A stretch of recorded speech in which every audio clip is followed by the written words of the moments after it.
What are the best perks in Icarus? Well, the short answer is anything that increases movement speed and stamina.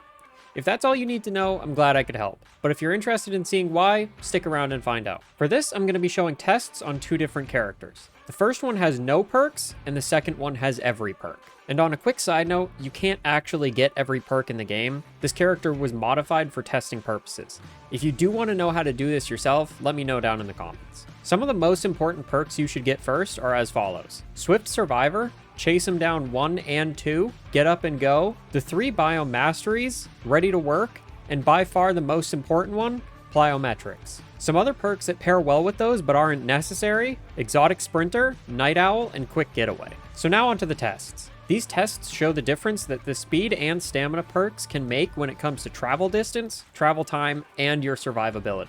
The first test I did shows how far you can run on one stamina bar. And as some of you may have noticed, I do use workshop equipment in all of these tests, but all of the equipment does stay the same between these runs, so there's no variation. This is only to save time. And as you can see on the first test, the character without any perks doesn't really make it very far, but the character with all the perks makes it more than double the distance. Moving on to the second test, let's take a look at the same 2 runs, but instead see how long the characters can run for. As you can see, the character without perks can run for about 14 seconds before running completely out of stamina, whereas the character with all the perks can run for about 23 seconds, which is about a 60% increase. And now moving on to the most important test, survivability. For this, I tried out running a polar bear, which is one of the most dangerous enemies in the game. On the unleveled character, the polar bear is about the same speed or maybe slightly faster than me, whereas on the leveled character, I am significantly faster. Having these speed and stamina perks will allow you to outrun any creature in the game.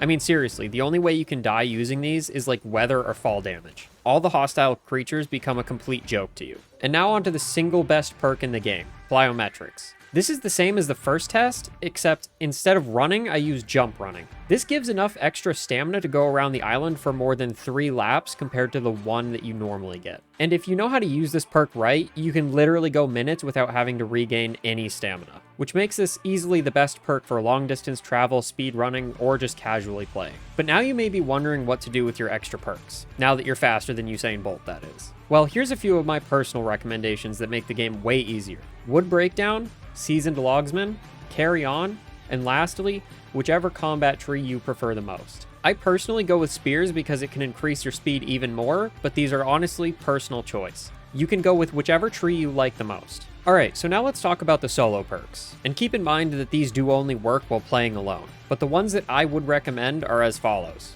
Marathon Runner, Lightning Recovery, Fleet-Footed, Lone Wolf, and Health Monitor. Now, if you want to try out the exact perks that I use, feel free to pause the video and copy them. I highly recommend doing so because these perks are amazing. And if you've made it this far into the video, consider liking and subscribing, and go watch this video. I'll see you next time.